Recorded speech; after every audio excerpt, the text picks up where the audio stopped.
E aí, se a gente não atua em cima desse ciclo, entender por que dói, e que a dor também traz toda essa problemática de encurtamentos, e aí quanto mais desuso, mais encurtamento, mais limitação, é péssimo para o paciente da gente. A gente vê naquelas pessoas que ficam acamadas, né?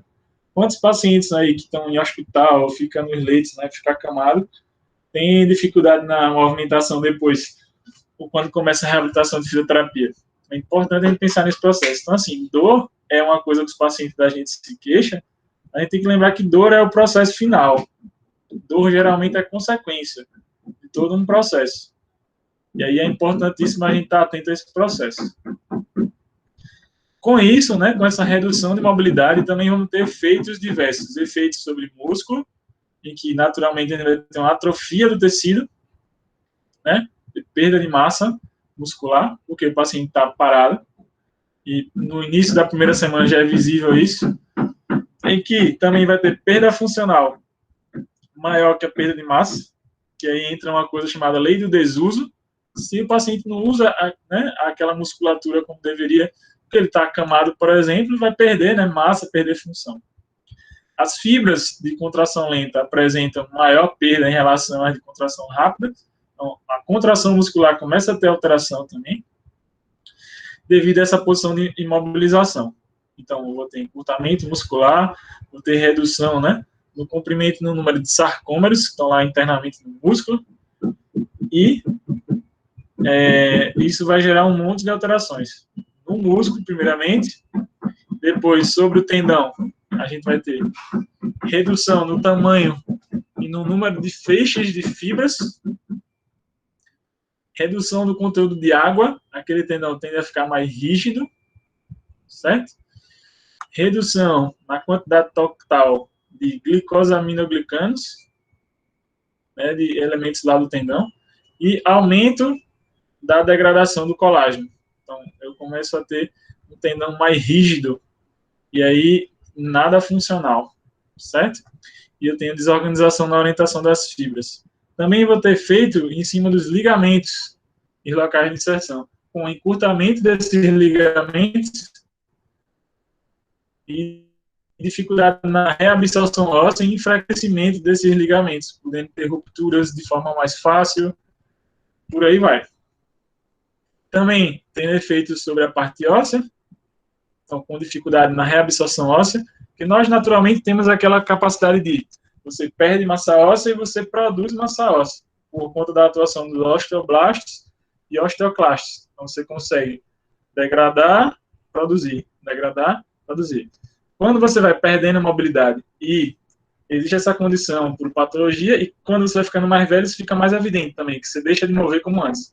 Você vai degradando mais o osso vai começar a ter processo de osteoporose, osteopenia, e ele não consegue produzir a quantidade de antes, como fazia, né? Degradava e produzia.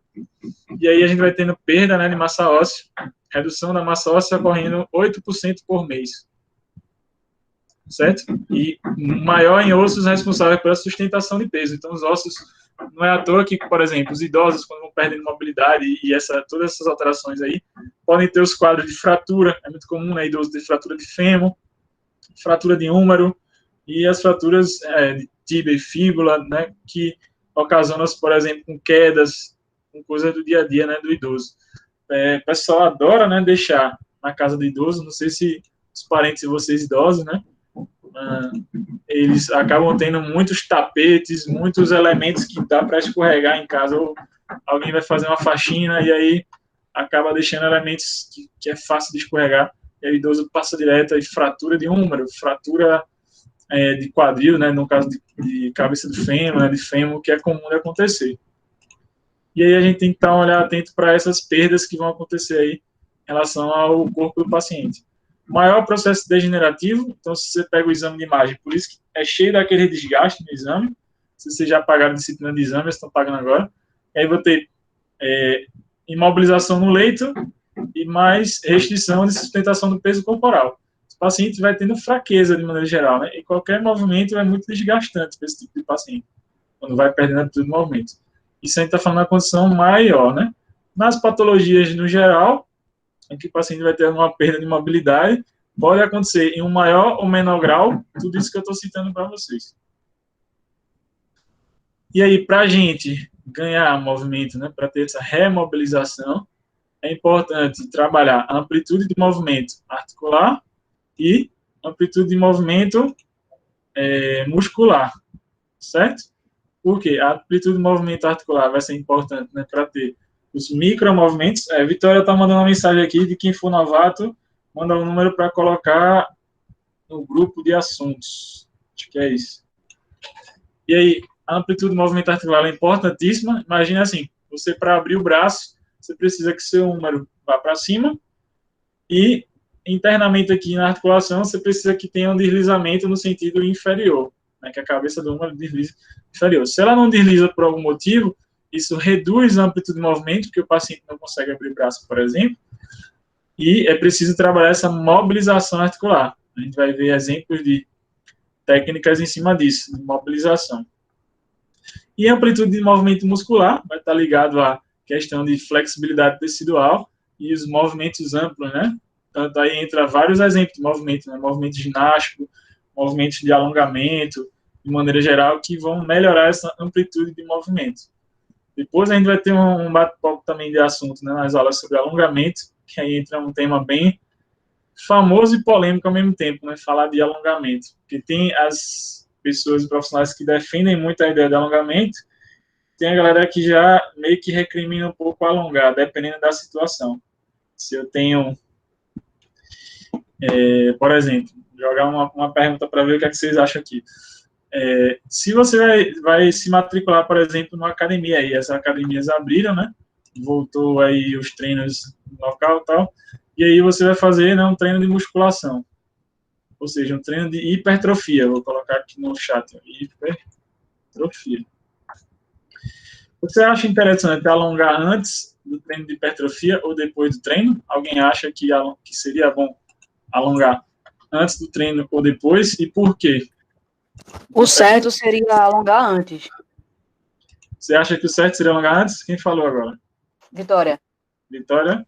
Quem que concorda com Vitória, quem que discorda? E já eu vou comentar. Antes. Mais uma botou antes. Alongar antes. Veja quem está falando no treino de hipertrofia, pessoal. Você sabe o que é hipertrofia? É um treino de força muscular.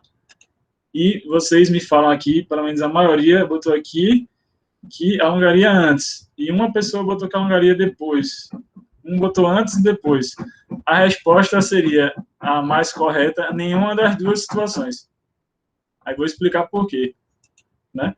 Mas porque você aprende que é importante alongar e tal e tal. Mas aqui, nesse exemplo, a gente está falando no treino de força. E no treino de força, se você pensar na fibra muscular, quando eu estou alongando, o que é que acontece? Quando eu estou alongando, eu estou afastando a origem de inserção, concorda? Se fosse alongar aqui, por exemplo, a musculatura do braço, se fosse alongar aqui assim, eu estou afastando a origem de inserção muscular. E aí o que acontece? Se eu afasto a origem de inserção muscular, se eu pensar na fibra muscular, isso faz a fibra perder potência muscular. E são coisas diferentes. Se eu vou treinar a flexibilidade é uma coisa, se eu vou treinar a hipertrofia e força é outra. Então, não é recomendado alongar antes, porque a fibra muscular perde força, perde potência, e depois piorou, porque, assim, durante o treino físico de musculação, por exemplo, crossfit ou treino de força, você está causando microlesões no tecido para a recuperação tecidual fazer esse músculo crescer, hipertrofiar. Então, se eu tenho microlesões causadas no treino, que isso é normal acontecer, porque esse é o processo que faz o músculo crescer, após o treino, se eu alongo, eu estou alongando um tecido que está microlesionado, e aí posso piorar essas microlesões. Então, no caso de treino de força ou treino de força, você não alongaria nem antes nem depois, você faria um aquecimento. Aí pode ser na esteira, aí pode ser com alguns movimentos de aquecimento. É só observar, vou dar o exemplo do próprio CrossFit. Veja que é um treino de força, né, usa força e alta intensidade. Normalmente eles não alongam, eles fazem movimento de mobilidade, por exemplo, porque vai ser mais interessante para aquecer o músculo, ou se for fazer alongamento, eles fazem um alongamento chamado alongamento dinâmico ou balístico. A gente vai conversar mais sobre alongamento na aula específica, mas já trazendo isso para vocês pensarem. ou balístico. Então, assim, às vezes a gente aprende ou ouve, né, até o leigo mesmo, que é alongar, que tem que alongar a todo momento, e a gente só tem que ter cuidado como que a gente vai fazer isso, qual o melhor momento e que tipo de exercício eu estou fazendo. Se eu estou pensando em flexibilidade, se eu estivesse fazendo treino de ginástica mesmo, assim, de flexibilidade, vale a pena você fazer o alongamento antes, ou né, antes, depois, não teria grandes problemas. Agora, se é treino de força, evita, porque eu posso ter lesões, inclusive, nisso. Vou dar um exemplo, né, na área esportiva, quem conhece. Lembra do jamaicano que ganhou tudo nas Olimpíadas, né, no atletismo, o Usain Bolt, que é o corredor de 100 metros, não sei se você lembra dele. Ele, eu cheguei a ver palestra, né, de profissionais mostrando como é que era o treinamento dele. Todos os treinos que aconteciam no Usain Bolt, ele tinha um quiroprata que atendia ele no treino e nas competições. Então, antes da competição, um profissional da quiropraxia, né, fora do Brasil é profissão, dentro do Brasil é especialidade da física, eu ia lá e tratava ele, mexia, liberava, estralava, antes dele fazer a competição. E nos treinamentos, todo treinamento, o pessoal deitava ele na maca, fazia alongamento de isquiotibiais. Ou seja, está pegando a posterior de coxa, está estirando, estirando, estirando. Quando ele foi na última prova dele das Olimpíadas, o que é que aconteceu? Não sei se você lembra. Tem uma prova que ele nem concluiu. Na última prova da carreira dele, no atletismo. O que é que aconteceu? Ele foi dar o pique de 100 metros, teve um estiramento. Rompeu as fibras e nem completou a prova. Aí, uma das possibilidades pode ser esse excesso de alongamento que fizeram com ele. Estavam forçando o músculo, esticando ele bastante. Que para o Usain Bolt nem é tão interessante, porque o Usain Bolt faz uma prova de 100 metros, que é corrida rápida, explosiva, precisa de potência muscular. E aí a gente tem que ver que tipo de população eu estou falando. Agora, claro, é diferente de... Eu estou trabalhando com um paciente que ele é altamente encurtado, que ele não tem boa flexibilidade, e eu quero trabalhar em cima disso. Aí o alongamento vai ser ótimo. Se vocês forem, inclusive, ler os artigos científicos sobre alongamento de maneira geral, você vai ver que não existe muito um bom consenso em relação ao que é bom e o que não é. Tem variação. Tem estudo falando que é bom, tem estudo que fala que não muda muita coisa. O que se fala melhor são os alongamentos balísticos ou dinâmicos, que são movimentos, em vez de você ficar parado, você fazer movimento indo e voltando. Indo e voltando. Muito melhor do que você alongar de forma estática. Não sou eu que estou falando, é o que tem se pesquisado sobre isso. Assim como também, se fosse falar agora, né, linkando aqui com o tema amplitude de movimento, o tema postura também já tem muita novidade ou muita coisa diferente acerca de postura. Antigamente se acreditava muito que a postura errada era a principal causa ou fator, por exemplo, de dores no corpo. Hoje em dia não tem mais essa percepção. Tem muitos estudiosos que dizem que o indivíduo que tem uma má postura não vai ser o principal fator para ele ter dor. E sim, o tempo exagerado numa mesma posição. Então, uma pessoa que passa o dia sentado, passa o dia em pé, trabalhando na mesma postura e tal, home office que a gente está vendo. Isso é que é ruim. Mas se o indivíduo vai ficar sentado reto, torto, teoricamente, foi visto, né, fez estudos em cima disso, que não há uma grande diferença. O problema é as horas que a pessoa passa sentada. Então, assim, como alternativa, inclusive, no tratamento de uma pessoa dessa, seria a orientação de você pedir para a pessoa, por exemplo, alternar, ou a cada tempo, se levantar, se alongar, se mexer, beber uma água no banheiro e voltar, de tanto em tanto tempo, a cada 1 hora, a cada meia hora, alguma movimentação diferente, mudar a posição para o corpo não ficar naquela posição constantemente. Se viu que isso é muito mais interessante do que se preocupar em corrigir a postura de todo mundo. Óbvio que pacientes que têm uma postura muito alterada, imagina uma escoliose muito grande, uma rotação de tronco muito grande, coisas exacerbadas, vale a pena, sim, tratar e investigar. Mas, às vezes, a diferença é mínima. O cara tem, sei lá, 5, 10 centímetros só, ou uma leve assimetria de um ombro para o outro, uma leve assimetria de rotação. Até que ponto isso é o que está causando a dor do paciente de vocês? Vocês precisam pensar nisso. Como condutas, né, de tratamento, a gente vai entrar com as mobilizações articulares. Existe mobilização para o corpo inteiro, dá para fazer mobilização em todas as articulações do corpo. Para cada uma tem técnica diferente. Já eu mostro alguns vídeos aqui só para vocês se orientarem, né, como que pode fazer essa mobilização. Em relação ao músculo, eu tenho a possibilidade, né, do exercício de alongamento, do ganho de flexibilidade, né, não necessariamente só o alongamento. Eu posso ganhar flexibilidade, por exemplo, fazendo uma técnica chamada mobilização neural, que vai atuar em cima dos nervos. E lembra que a gente falou no início que o nervo é quem comanda o músculo, então isso pode favorecer o ganho de flexibilidade do alongamento, não só tratando com alongamentos estáticos. Embora que o livro lá que a gente sugeriu na primeira aula, né, o livro do Kirchner, de exercício terapêutico, tem um capítulo lá destinado para alongamento. Mas é bom você ler um capítulo desse e como complemento e buscar os artigos. Já eu posso até mostrar como vocês pesquisam sobre alongamento. Mostro já isso. E temos os tipos de exercícios para amplitude de movimento, ou as formas, na verdade, de você ganhar essa amplitude de movimento, que é, a amplitude de movimento ela pode ser passiva, pode ser ativa ou ativa assistida. Antes de eu explicar, alguém já saberia me dizer a diferença delas? Qual a diferença da passiva, ativa e ativa assistida? Professor, Oi, pode falar. seria a ativa, não, a passiva, eu sei que um é o profissional que faz, o outro é o paciente, e a ativa assistida seria o paciente com a ajuda do profissional, é isso? É, por aí, isso. Quem falou foi, acho que é Chile, né? Maxilânia. Não, eu ia falar e ela Chile, falou né? na Porque minha tava, frente. Maxi, Mas é a passiva é o paciente que faz, a ativa. A passiva é com o profissional, a ativa Isso. é o paciente, a ativa assistido é o paciente com auxílio do profissional. É isso que a menina falou. Exatamente, é por aí. Na verdade, vocês falaram ótimo, tá certíssimo. Auxílio do profissional ou não, pode ser algo interno, entende? Tipo assim, poderia ser um equipamento, poderia ser um peso, alguma coisa que tipo, fizesse o movimento pelo paciente. Porque, assim, passivo, o nome passivo é tipo, o paciente não faz nada, fica parado e alguém vai fazer o movimento para ele. Nesse exemplo, que vocês falaram bem, o terapeuta está lá e que vai fazer o movimento. Certo? Mas, por exemplo, poderia ser uma roldana, poderia ser alguma outra coisa. Ativo vai ter o movimento do paciente mesmo, a movimentação, ou seja, vai ter a contração neuromuscular, ele que vai movimentar. E ativo assistido seria quando o paciente começa a fazer o movimento, ou ele chega em determinado ponto, tem uma assistência, um auxílio do terapeuta. Seria aqui, ó.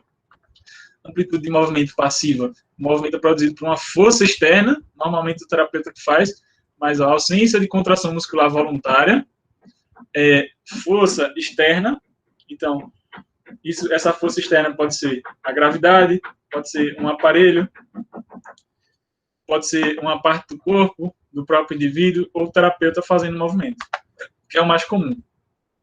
Amplitude de movimento ativa é quando o movimento ele é produzido de forma livre e por uma contração ativa dos músculos, então, existe a questão neuromuscular atuando, e isso vai favorecer o movimento acontecer.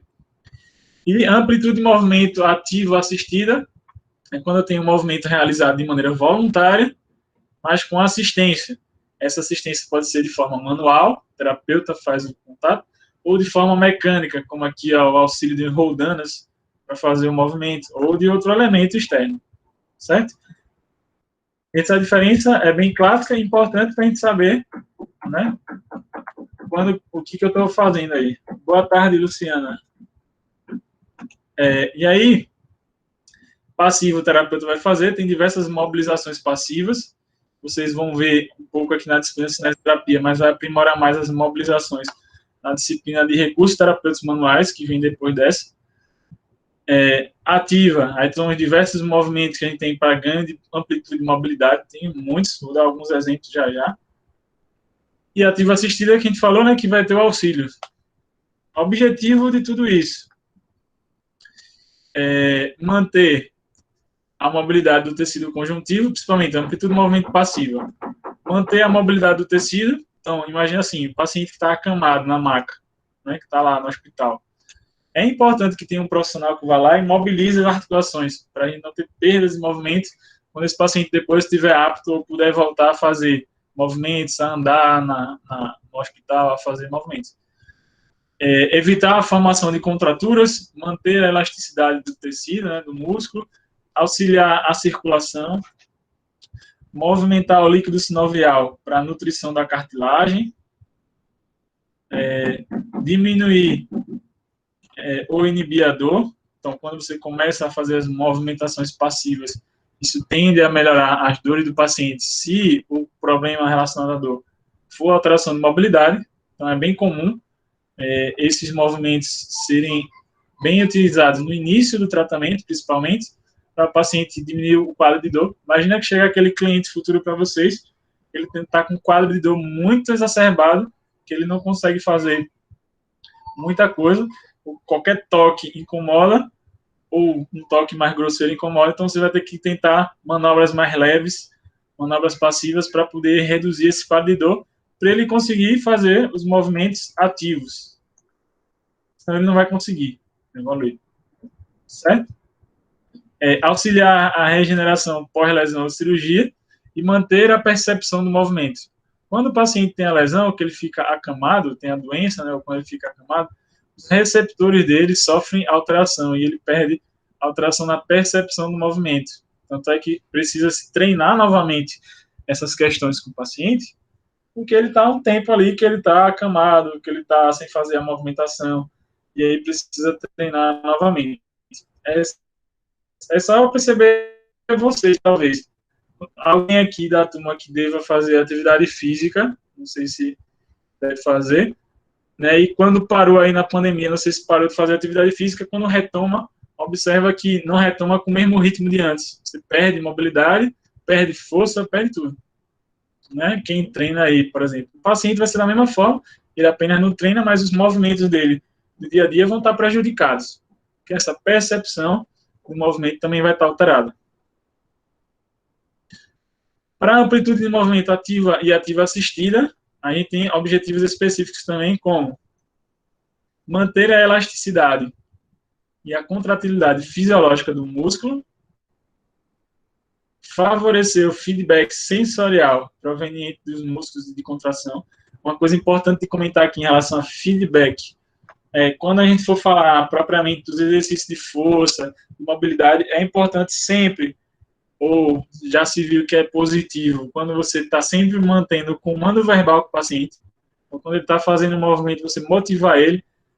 Seu Severino, muito bem, seu Severino, continua isso, está ótimo, mantém, segura, aqui, só mais um pouco, eleva, ajusta aqui, ou seja, orientações durante a execução do movimento, que você está vendo ele fazer, isso ele faz ele se sentir acolhido no tratamento, faz ele ter motivação para fazer o movimento, e se viu que traz resultados adicionais do que você pedir para ele, ó, o senhor vai agachar, ou o senhor vai subir dessa escada, faça aí que eu estou lhe vendo, e você não fala mais nada, fica calado.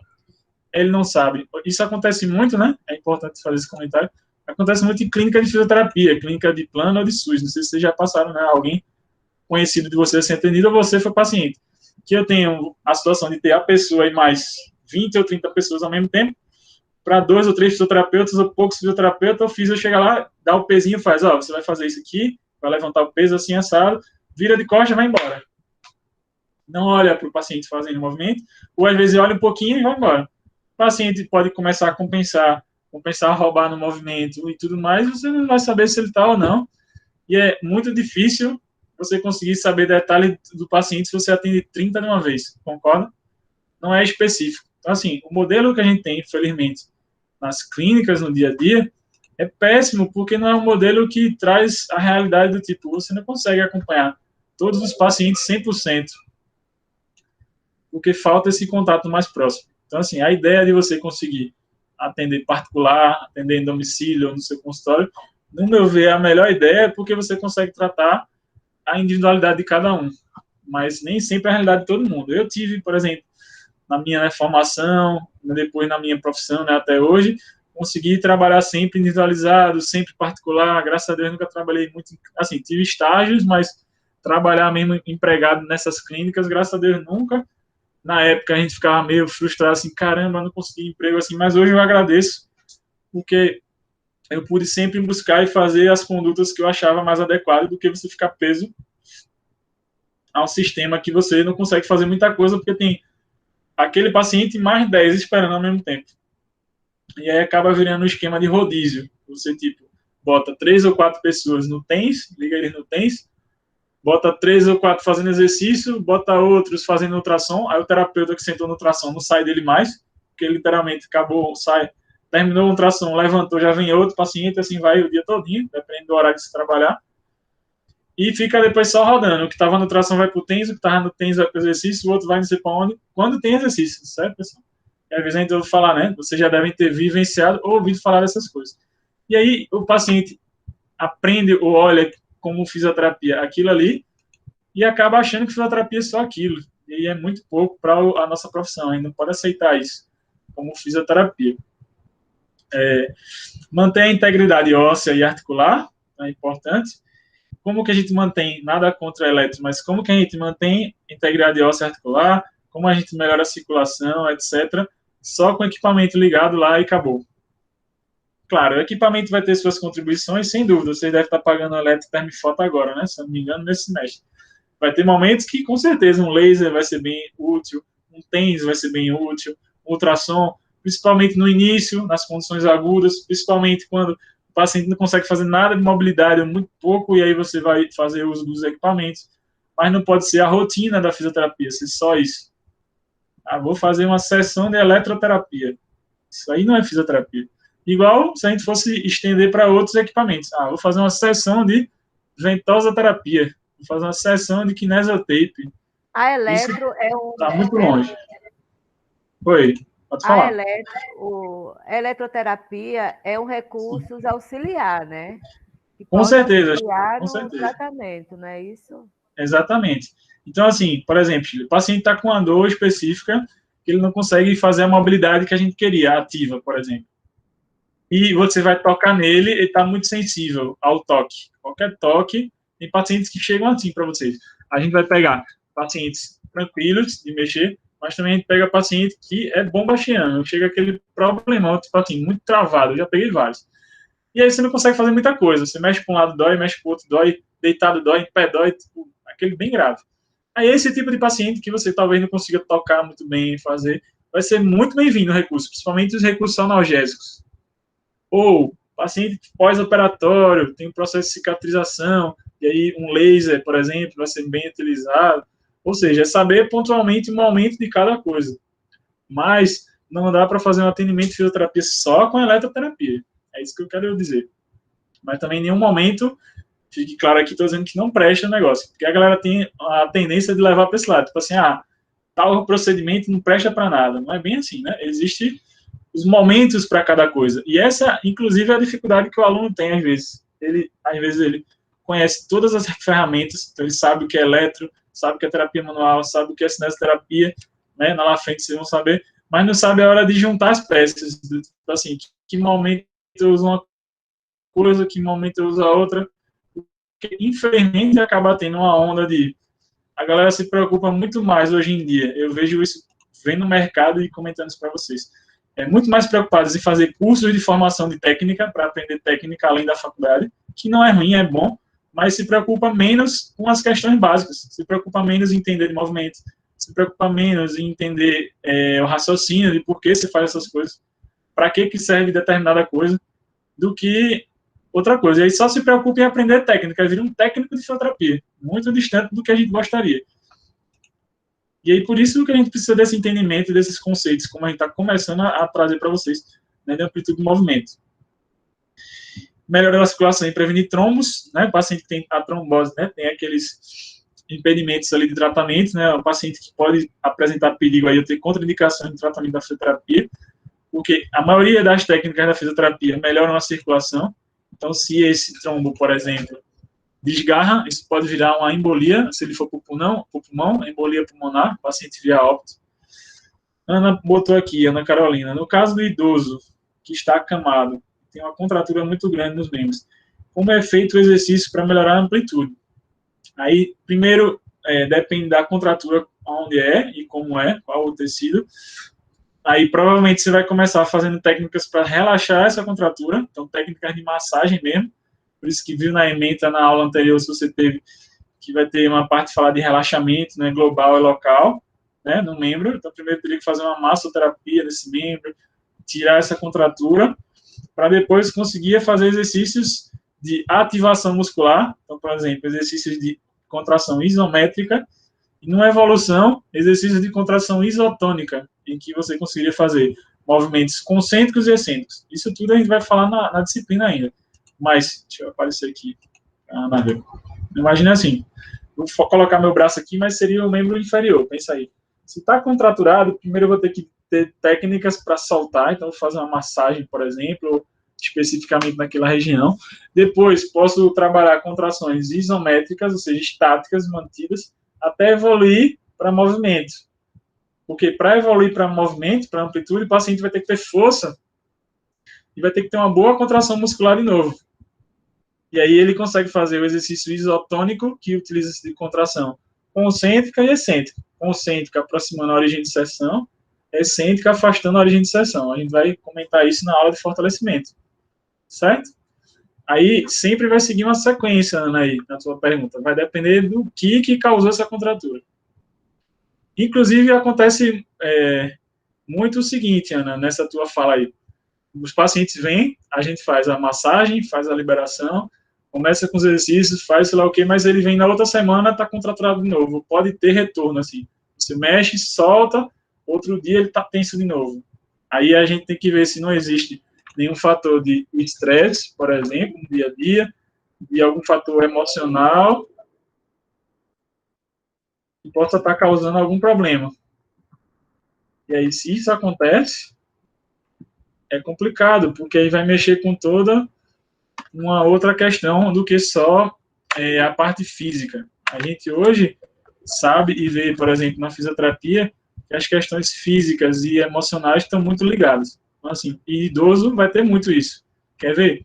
A maioria das vezes o idoso, né? Se é avô, se é pai e tal, demência muito grande. Além disso, né, você falou aí da demência, tem muitos familiares que não dão aquele suporte necessário, que não tem paciência, que talvez grita com o idoso, que, não sei se, alguns casos vai ter caso de agressão, mas não digo agredir, mas não tem muita paciência, não tem aquele olhar mais com carinho e cuidado. Isso pode favorecer mais perdas funcionais.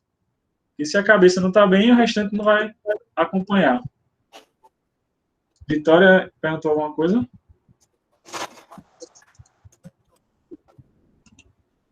Acho que o áudio estava ligado, na Vitória Emanuele. E aí, isso é o que acontece. Certo? E aí, desenvolver também a coordenação e habilidades motoras diante disso, né? Indicações para utilização da amplitude de movimento passiva. Você vai utilizar quando o paciente tiver uma incapacidade momentânea ou definitiva, para manter a integridade articular ou até melhorar essa, né, mobilidade e integridade articular. Também é utilizado para diminuir o inibidor, acho que é um dos principais, né, que faz isso aqui. Auxiliar no processo de cicatrização local, evitar limitações articulares e, consequentemente, musculares, e preparar o paciente para receber os alongamentos, depois os movimentos de força também. Certo? Porque na articulação a gente tem muitos receptores, microreceptores, que informam a condição e auxiliam a tensão da região. Se você faz a mobilização, como se você deixasse o corpo mais equilibrado, mais solto, para receber os alongamentos, os fortalecimentos, os movimentos depois. Amplitude de movimento ativa, você consegue manter a elasticidade e contratilidade do músculo, então a capacidade dele se estender e contrair. Lembra do feedback sensorial, né, de movimento, e lembra do que eu falei em relação aos comandos verbais também. E desenvolver habilidades de coordenação motora funcional. Lembra que na aula anterior a gente falou de coordenação. Tem pacientes que são altamente descoordenados. Isso pode ter um componente realmente que a pessoa tem essa dificuldade, ou pode ter questões até neurais envolvidas. É bom investigar se não tem. No geral, todo ser humano tem capacidade de ter uma boa coordenação de movimento. Deveria ter. Amplitude de movimento ativa assistida, auxiliar uma paciente com musculatura fraca e possibilitar o fortalecimento e aquisição de recuperação funcional progressiva. E aí também, quando já depois, né, dessa fase, já entra as questões de utilização de cargas e tudo mais. E aí entra em outras questões interessantes de conversar. Qual a carga ideal para o meu paciente? Como que eu sei se ele tem fraqueza e como que eu identifico qual a melhor carga para ele. Eu vou começar com meio quilo, com 2 quilos, com 3. Aí entra essas perguntas para a gente discutir, não só hoje, mas nos outros dias de aula. Certo? Outra coisa também interessante de comentar aqui, né, em relação à amplitude de movimento. Se o paciente não tem uma boa amplitude de movimento, consequentemente, isso vai influenciar a força dele, que vai atrapalhar na força, vai influenciar o sintoma, né, que a gente viu que muitas das condutas diminuem ou inibem a dor, então vai deixar o paciente disfuncional, ele vai ter dificuldade nos movimentos básicos do dia a dia, certo? Então é meio que uma cascata aí, uma coisa se soma a outra. Então, para meu paciente ser, né, e hoje em dia a gente gosta, ou fala-se muito, né, de trabalhar a funcionalidade do paciente, dá para eu fazer trabalhar força, amplitude, todas essas questões sendo mais funcional. É importante que você respeite tudo isso. O paciente precisa ter boa mobilidade para ter boa força e, consequentemente, conseguir fazer uma função adequada. Uma coisa não está desatrelada da outra. Então, assim, vocês, como futuros terapeutas, fisioterapeutas profissionais, precisam ter esse entendimento de que essas coisas se conectam. Então, assim, em que momento eu vou avaliar e vou saber, assim, esse meu paciente precisa de um trabalho de amplitude de movimento. Então, exemplo, chegou paciente para vocês, ele está com dor, né? Determinada dor. O que é que a gente pergunta para ele primeiro? Pensando na avaliação. O grau da dor. Da dor, né? Uma nota que ele vai dar, né? Se você pensa na EVA, escala visual analógica, então ele vai dizer de 0 a 10 quanto está doendo, não é isso? Que é o grau que a gente falou. O que mais? Perguntou, ele te diz, a dor está 8. Consegue fazer algum movimento? Isso, boa. Imitações, né? Se ele consegue fazer, ou seja, aí ele vai dizer, estou com dificuldade de tal coisa, estou com dificuldade de tal coisa. Depois disso, a gente precisa fazer o quê? Saber a origem da dor. Saber a origem da dor, ótimo. E aí, essa origem da dor pode ser de vários tipos. Não sei se eu falei nessa turma, mas depende do tipo de dor. Pode ter uma relação neural, pode ter uma relação articular, pode ter uma relação miofacial, né, músculo e face, a depender do que ele relata. Ele pode dizer que a dor é puxando, que a dor é enfurada e pontada, que a dor é queimando, que a dor segue um trajeto. Cada fala dessa que eu disse agora pode ser coisas diferentes. E aí eu preciso saber. Beleza, e depois de tudo isso, o que é que eu faço ainda? Dor difusa, boa, Isabelle. Dor difusa. Depois de tudo isso, o que é que a gente faz com o paciente? Os testes, né, professor? Isso. Antes da gente chegar nos testes, o que é que eu faria? Eu perguntei tudo isso, ele me contou sobre a dor, nível de dor, etc. Antes de qualquer teste, Simone, facilita mais ainda a tua vida. Faz o quê? Pede para ele movimentar, porque ele tem dificuldade, simples assim. Não precisa só atrelar testes, porque assim, na nossa cabeça a gente fica assim. Isso não é falha de vocês, é da toda a forma que a gente aprende. Fiz a anamnese, fiz a conversa, agora eu vou para testes clínicos, é assim que você é ensinado. Só que, em vez de eu pensar só em teste clínico, eu poderia pensar muito bem e ver, por exemplo, será que esse paciente consegue sentar e levantar bem?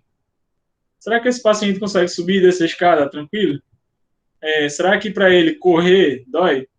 Ou para ele ficar na posição em pé por muito tempo incomoda, sentado? Qual o movimento? Alguém falou aí de função. Eu focava primeiro nisso e depois complementava com os testes, porque a gente faz o inverso na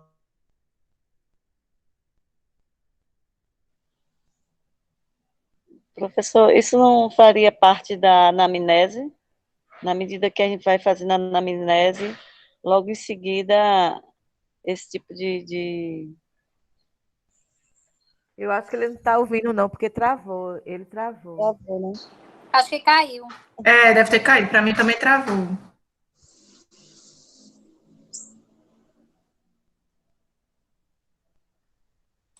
Ele ficou numa posição bem interessante, não foi assim, dando... Foi. Vamos esperar ele voltar, né? Eu acho que ele vai ter que reiniciar, fazer outra chamada. Outra link.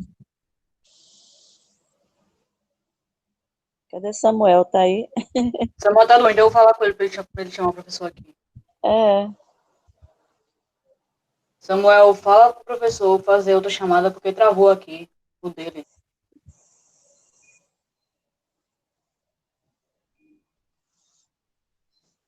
Ele saiu, deve entrar de novo.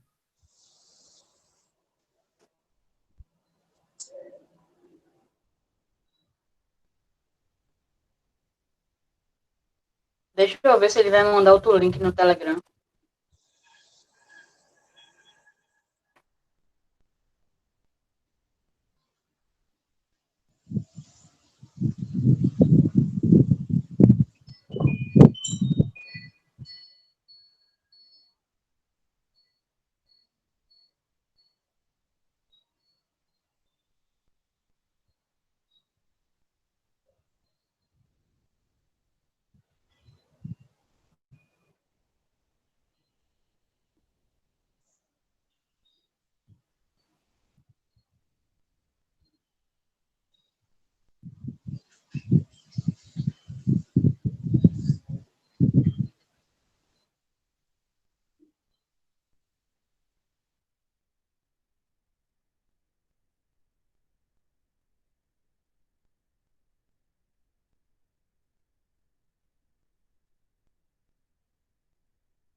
Ficou difícil agora, porque seu mano tem um telefone dele.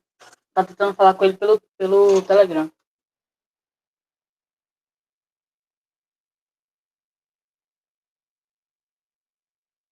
Os representantes de classe não têm acesso ao grupo no Telegram?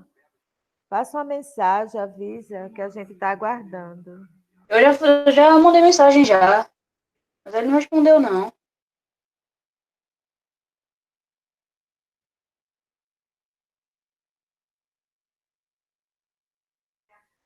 Se a internet dele despencou de vez, pronto, aí... Eu acredito que tenha sido algum problema na internet dele. E pior que não tem nem o número dele no Telegram, velho. Se não, se tivesse o número, eu ligava. Até o Telegram, né? Depende da internet. É, É verdade. É esperar um pouco mais e ver. Ontem aconteceu também com outro professor e ele retornou.